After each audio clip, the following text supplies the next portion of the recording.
À l'école primaire, ma maîtresse a presque appelé la police car j'avais un sac Ziploc avec du sang, des cheveux et de la viande hachée. Quand elle a demandé, j'ai répondu « C'est mon chien ». La maîtresse est devenue pâle et a crié. Qu'est-ce que tu as fait à ton... Vas-y. Elle a couru au bureau du directeur. La directrice, 2 enseignantes et le concierge sont alors venus m'entourer pendant que je pleurais. Je leur ai dit que mon chien était mort, renversé par une voiture la nuit dernière, et que ma mère avait ramassé les restes dans un sac pour l'enterrer, mais que je l'avais pris sans vérifier. Alors, la directrice a appelé ma mère en tremblant et ma mère a répondu. De quoi parlez-vous? Le chien aboie ici avec moi. Tous sont restés silencieux, se regardant. Puis ils ont examiné le sac de plus près. Il portait « Pour Firulais » écrit au marqueur et contenait la nourriture crue que mon père avait achetée à la boucherie. Au final, on m'a retiré 5 points en conduite pour avoir menti. C'était traumatisant et la maîtresse a demandé à changer de groupe. Apporter un sac de viande hachée en disant que c'était mon chien a choqué la moitié de l'école. Ensuite, une autre peur d'enfance est née.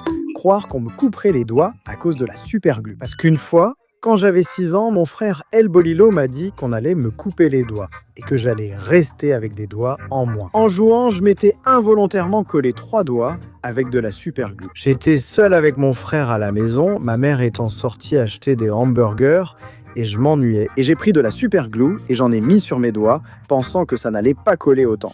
Mais quand j'ai voulu les décoller, j'ai essayé et je n'ai pas pu, ça m'a même fait mal. Alors j'ai crié à Bolilo. Bolilo, aide-moi. Je me suis collé les doigts. Aide-moi. Mais ce connard, au lieu de m'aider, s'est moqué de moi et m'a dit. Désolé mec, on va devoir te couper les doigts. Je me suis mis à pleurer, puis ma mère est arrivée, m'a aidé et a tapé Bolilo pour m'avoir effrayé. Les gens ne comprennent qu'avec des coups. Mon frère m'a fait pleurer en disant qu'ils allaient laisser estropier. Mais le vrai malheur est arrivé après, quand des voleurs ont pris ma Xbox et ont même bu mes yaourts. Chez moi en plus. Quand j'étais enfant, mon père m'a offert une Xbox et un ordinateur portable. Un jour, des voleurs sont entrés chez moi car on laissait la porte ouverte. Mon petit chien Mickey, un chihuahua qui se croit Doberman, gardait la maison. Un après-midi, nous avons entendu des bruits étranges dans la cour. Et là, il y a des types qui sont entrés pour voler. Quand Madame Lubia, qui fait le ménage à la maison, était à l'intérieur, ils ont attaché la pauvre dame et ils ont emporté ma Xbox, 2 écrans haut de gamme et le nouvel ordinateur portable que mon père n'avait même pas fini de payer. Mais le plus humiliant, c'est que ces enfoirés de porc ont pris mes yaourts Yoplait dans le frigo et ont laissé les déchets là, par terre. Se faire voler la Xbox, c'est déjà dur, mais en plus laisser des pots de yaourt, c'est se moquer. Et malgré tout ça, après, j'ai dû organiser une opération pour récupérer ma petite voiture électrique.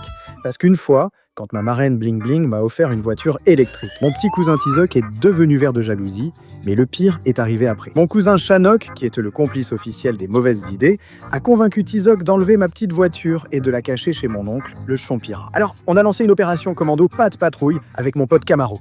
Camaro sang et le petit tonneau pour le récupérer. Mais à notre arrivée, mon oncle, le Champiras, l'avait déjà transformé avec des haut-parleurs, des lumières, du néon et de fausses turbines. Le pire, c'est qu'il fait payer 100 pesos la balade, alors que ce n'est même pas à lui. Récupérer ma petite voiture est vite devenue une mission façon la patte patrouille, avec du crime organisé en famille. À une autre fête, le délit était encore plus grave. Un petit ivrogne a volé le gâteau au chocolat. Une fois, j'étais à la fête de la file cringe et tout le monde criait d'excitation parce que c'était enfin l'heure du gâteau. Mais un petit ivrogne est entré à la fête et l'a volé. Mais le pire, c'est que c'était un énorme gâteau au chocolat qui sentait divinement bon. Alors nous sommes allés vérifier les caméras pour voir et ils ont crié. C'est là que Condorito a volé le gâteau et nous sommes tous sortis de la fête en courant pour le récupérer. À notre arrivée, il était déjà sur le trottoir, la moitié du gâteau mangé. Nous lui avons demandé pourquoi il avait fait ça. Et il a dit que c'était parce qu'il n'avait pas mangé depuis 2 jours, et ça nous a touchés.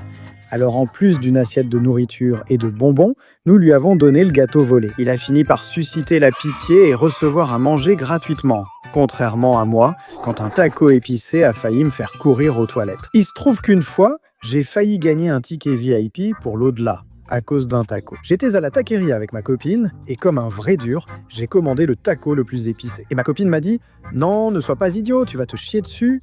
Mais comme je suis têtu, j'ai dit au serveur « Apporte-moi aussi la sauce rouge, tant pis ». Et à la première bouchée, tout allait bien, mais à la deuxième, j'ai eu l'impression que ma langue faisait de la zumba en enfer. Et là, je transpirais comme un porc dans un sauna pendant que ma copine me filmait. Je lui disais « Merci pour le soutien, c'est pour ça que je t'aime ». Mon estomac a dit « J'en peux plus ». Je me retire et j'ai couru aux toilettes comme si le diable me poursuivait. Abonne-toi et dis-moi en commentaire si ça t'est déjà arrivé. Oh mon Dieu, je vais me chier dessus, ça sort oh. Survivre à une sauce infernale, c'était déjà beaucoup. Même qu'au collège, mon plus grand danger a été un petit papier que tout le monde a pris pour une menace à l'école. Ce qui s'est passé, c'est qu'une fois au collège, mes professeurs me détestaient à mort parce que j'ai menacé l'école avec un petit papier malsain que j'avais écrit.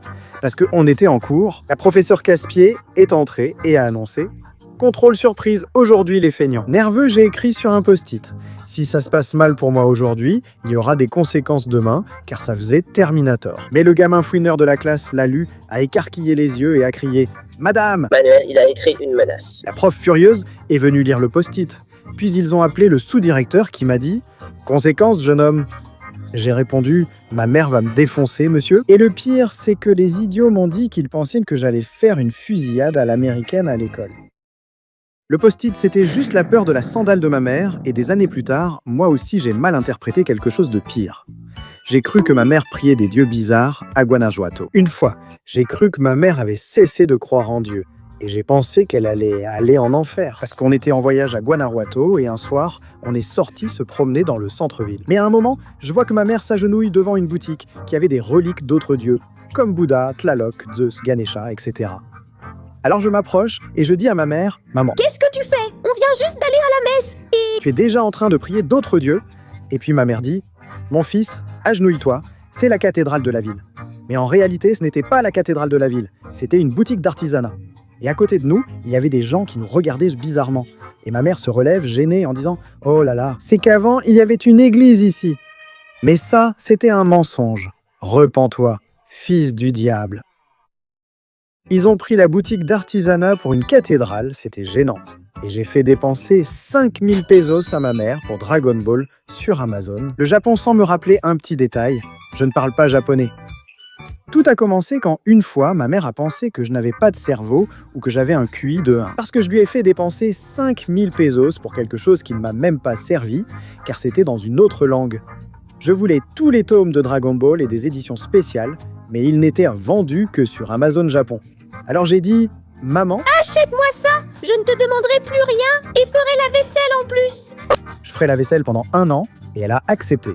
Mais quand le colis est arrivé, j'ai constaté qu'il était entièrement en japonais, langue que je ne parle pas. Mais je n'avais pas pensé qu'en l'achetant sur Amazon Japon, il arriverait en japonais, pas en espagnol. Ça va, Peko? Bien, poisson. Maman, je suis un criminel. Maman Peso Alejandro Hernandez, je suis un criminel. Maman, je suis un criminel. Maman.